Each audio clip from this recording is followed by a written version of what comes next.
I'm going to be making some of my 2-time award-winning chili. We've got a pan already on the stove, and it's warming up. The first thing I'm going to do, cut up an onion and brown it.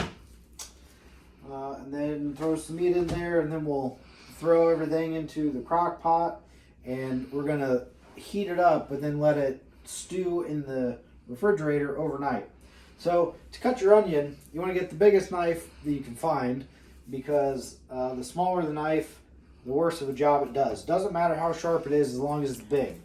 So that's what you got to remember. Remember, onions are cheap, so cut off the nasty part. Don't worry about getting all the way down to the edge. Just worry about getting all the nasty stuff off. We're going to peel off this layer here.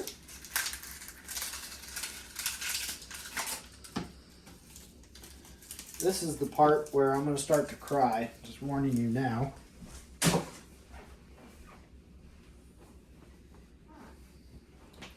Keep that with me. I'm going to put some butter in with that. I don't know if we have a stick butter, so I'll just use some of this butter.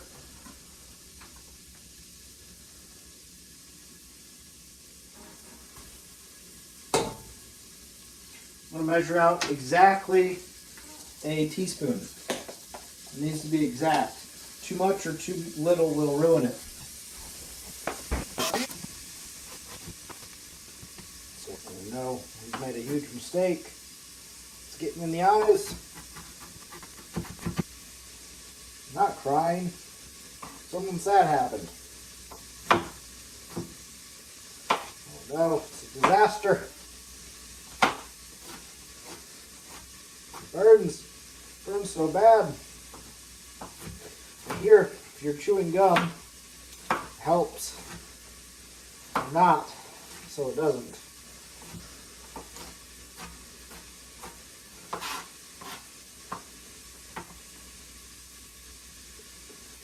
Take a little break. That's how you know you have a good onion.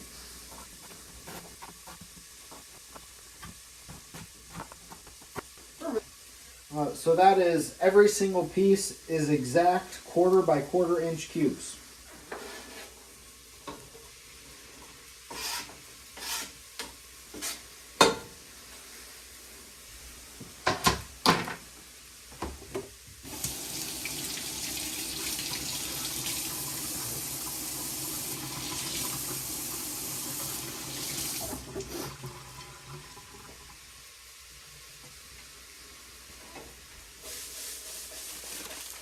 Shameless Albanese Gummies plug.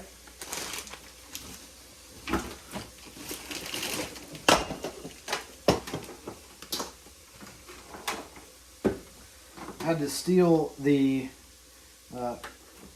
whatever you call that, cord splitter thing. So we only have one outlet there. Have to keep changing it out.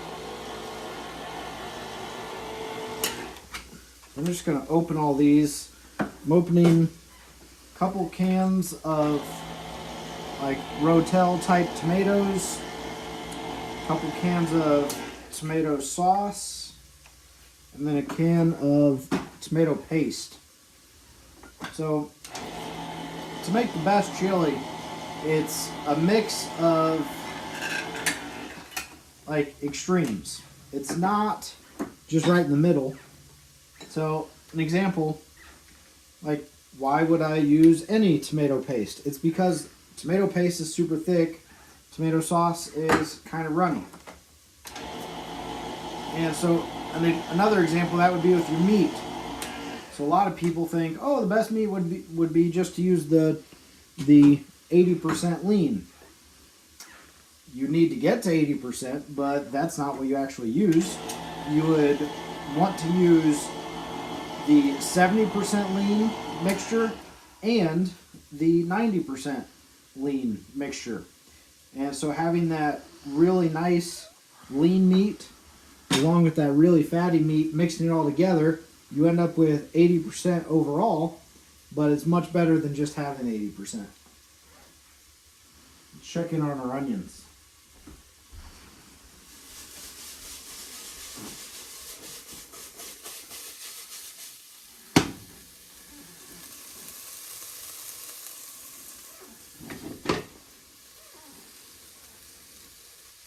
That'll work.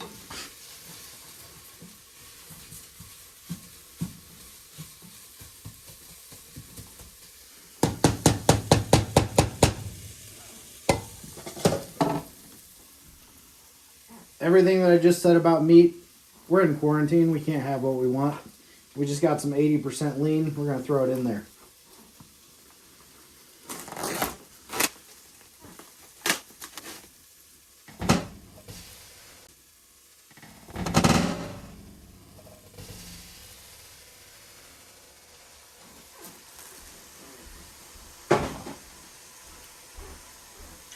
I just may have contacted raw meat. I'm going to go ahead and wash my hands.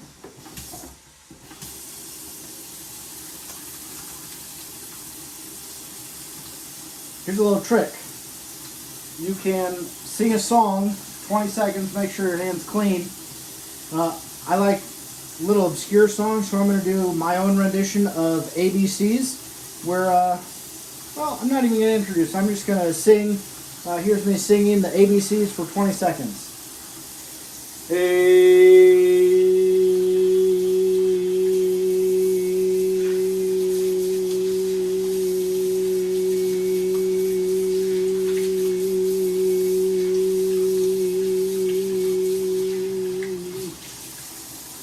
pre-washed a little bit, so I cut it off a little bit earlier, but that was about 20 seconds of hand washing. The meat has to brown. It's going to take a little bit, so we'll catch back up when it's time to dump everything in.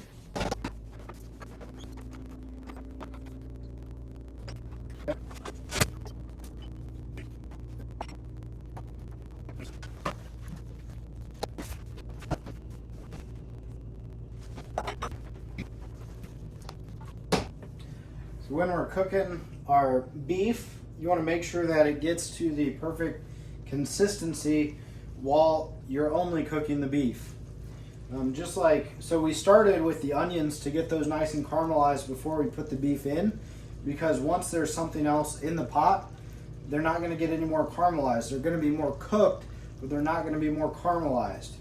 So if you like, let's say you like the meat with a little bit of a burn to it, you're going to want to do that during this step. You're not going to want to put all your other ingredients in and expect that to happen later.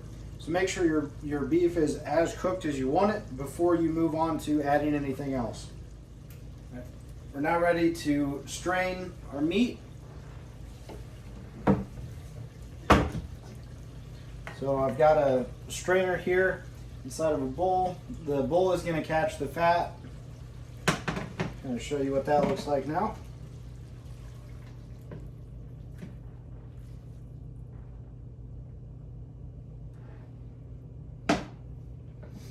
At this point, we are going to discard the utensil that we were using because this was stirring the raw meat. So there might be a little bit still on there. So we're going to discard this, use a different utensil for the rest of this.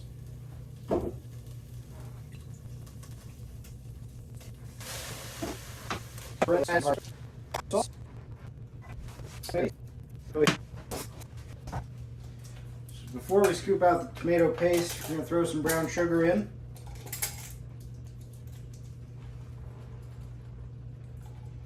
I like to measure out exactly a quarter of a cup.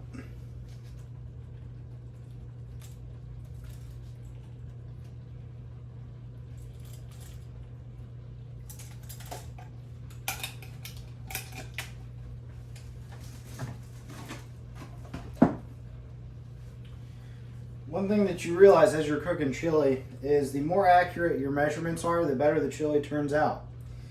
So we'll just keep going through this, you'll see what I mean.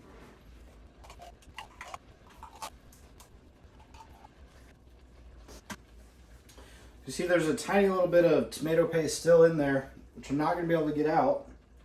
But the nice thing about that is, like, the beef broth, it's very viscous, so we'll be able to pour all that out. And since I'll be able to get every last drop of the beef broth, that means the missing tomato paste doesn't matter as much. As long as it's pretty much the way chili works, measurements have to be exact, but you can substitute any ingredient for another as long as it's equal amounts.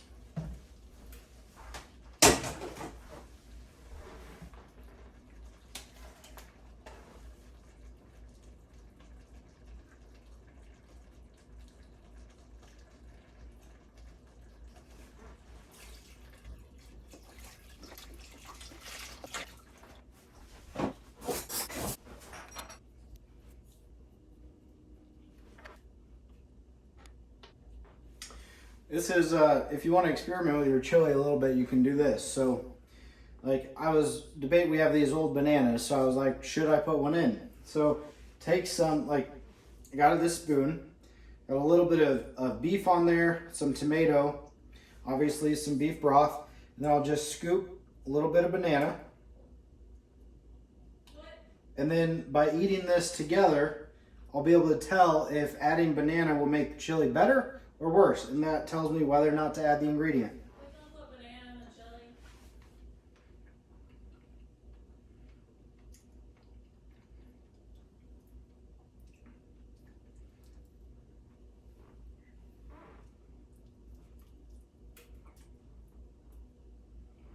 So clearly, adding banana, terrible idea. So I'm just gonna throw this away and not put any in the chili because that was gross. A little bit of a secret ingredient. If you have some PB powder, just sprinkle a little in there. What's it gonna hurt?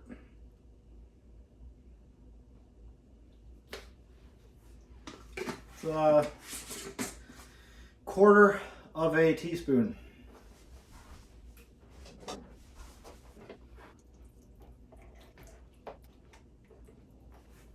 So now comes the fun part. That's where the spices come into play. So what I've done is I've pulled all the spices down that I think might work out in the chili, and I'll just start adding some, and I'll put them all back up as I go. And you have to let everything simmer together, get warmed up, and then after it's been simmering for a while, then you can taste test it and add something if you think anything is missing.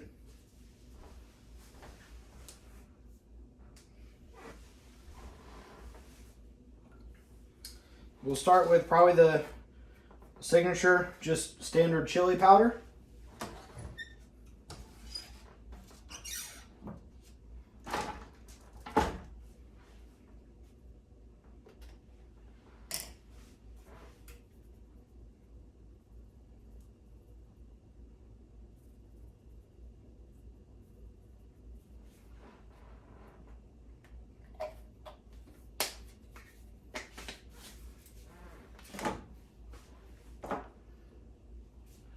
For a little bit more heat, you can go with some cayenne powder.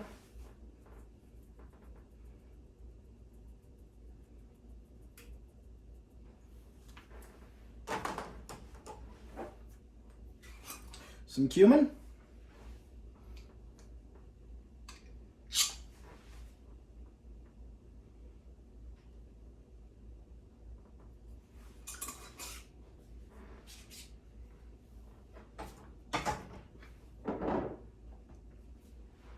Some curry powder, because it's delicious. After adding those, we'll stir everything up just to get a visual, see kind of how much got mixed in there, how much we need to add. Yeah, that didn't overpower anything, so I'm going to go ahead and move forward with the rest of my spices. Some garlic.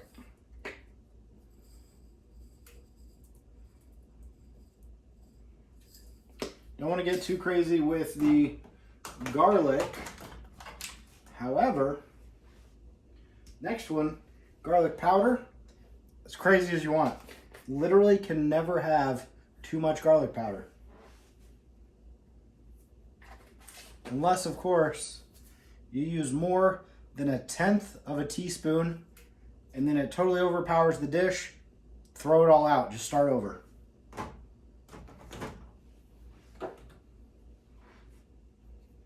Some thyme leaves.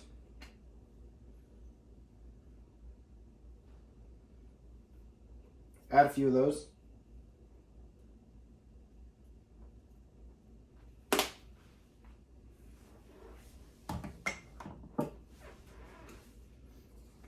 Basil.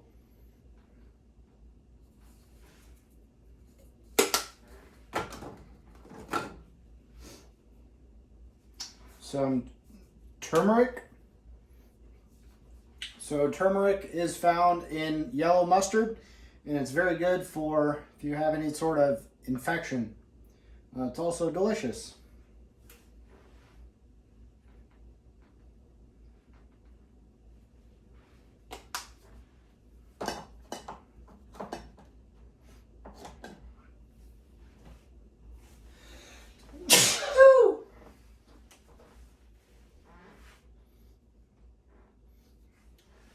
Blackened seasoning.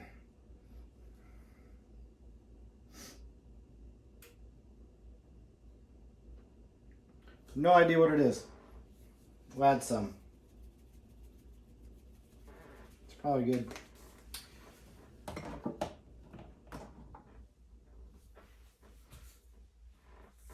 Crushed red pepper. That's more for flavor. So you don't want too much because you don't actually want really to get spoonfuls of crushed red pepper. Just kind of for the flavor of it.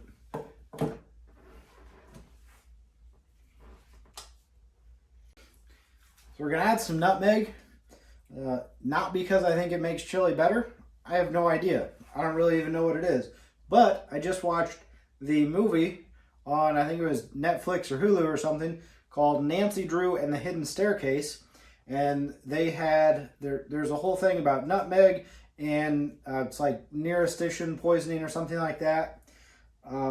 Obviously, that's not an issue with your traditional nutmeg. That would be like getting poisoned by sesame seeds because you had so many that the oil inside of it killed you. It's just something that in extremes, it's not good. But we're going to add some nutmeg for flavor. Little tribute to Nancy Drew there. Getting us through quarantine with a little bit of entertainment. It was not a great movie, but it was okay.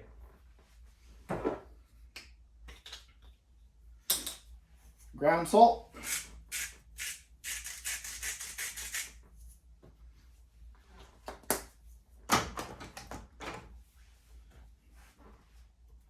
A little bit of pepper.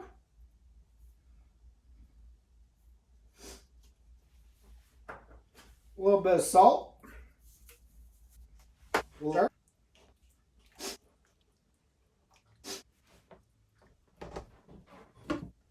And we're going to let this simmer for probably at least 10 minutes. And then after 10 minutes, we're going to do a little taste test. If it turns out good, we're done. If it's not good, add some more stuff. Go from there. Show's been simmering for quite a while. Going to give it a little bit of a taste test.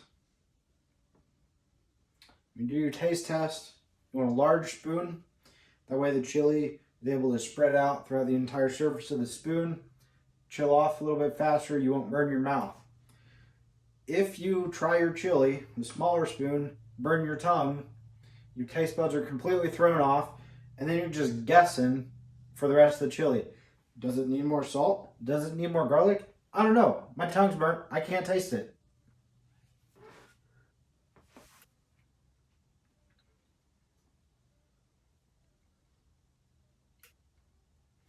I think we need a little bit more heat. Let's go back to the spice rack.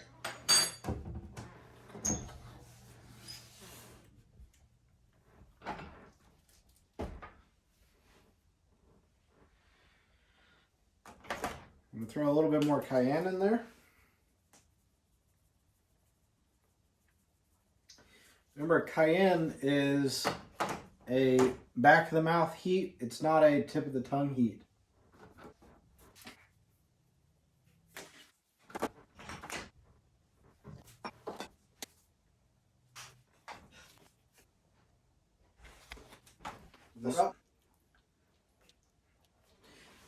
Ideally, if you're really trying to fine tune, you want 10 minutes of simmer in between your taste test. But I'm way too impatient for that. So I'm going to stir it up until I can't see any of the spices. Then I'm going to give it another taste test, and I think it's going to be good.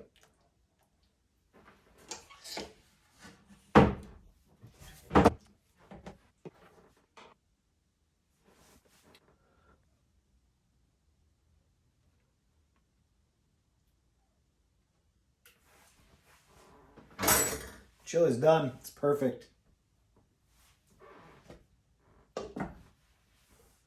It's now the next morning. And we've got the chili here in the crock pot. So we're able to throw it in the fridge all night long so everything kind of marinate together. And we'll throw it in the crock pot and it should be ready about lunchtime. How's the banana chili? It's very good, despite the banana.